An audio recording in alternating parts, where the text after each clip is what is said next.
गंगा नदी के किनारे एक साधु रहते थे। वे न केवल विद्वान थे बल्कि उनके पास जादुई शक्तियां भी थीं।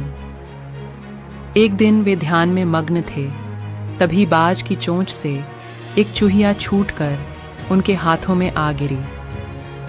उसकी छोटी सी पूंछ व काली चमकीली आंखें थीं। उन्हें वह बहुत अच्छी लगी, पर घर ले जाने से पहले उन्होंने जादुई मंत्रों के प्रयोग से उसे एक लड़की में बदल दिया।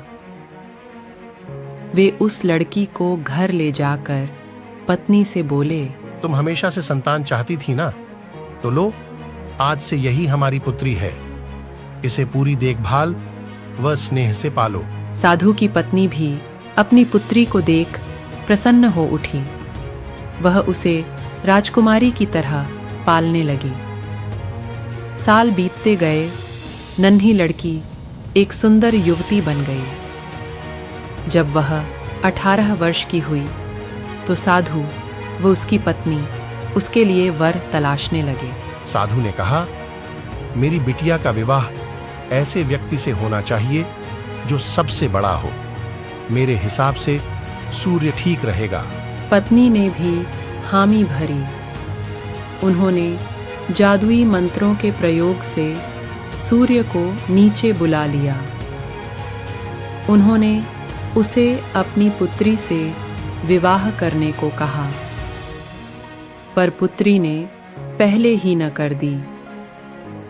वह बोली, पिताजी, ये तो बहुत गर्म है। मैं उससे विवाह करूंगी जो इससे भी बेहतर हो। साधु निराश हो गए। उन्होंने सूर्य से कहा कि वे ही कोई वर सुझाए। सूर्य ने कहा, बादलों के देवता से बड़ा कौन होगा? उनमें तो मेरी किरणों को भी रोकने की शक्ति है।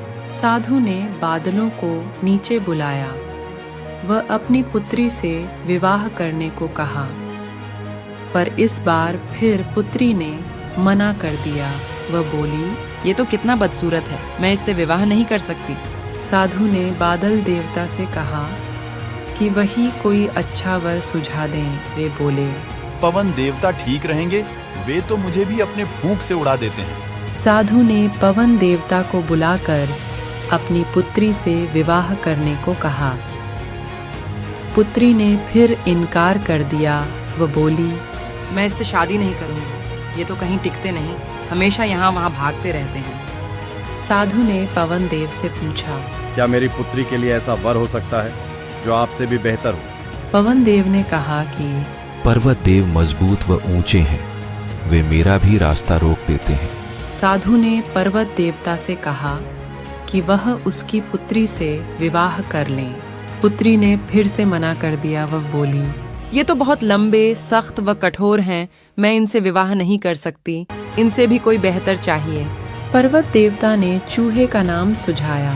वे बोले, माना मैं काफी सख्त, मजबूत व ऊंचा हूँ, पर चूहे मुझ में भी आसानी से बिल बना सकते हैं। साधु ने चूहे को बुलाया।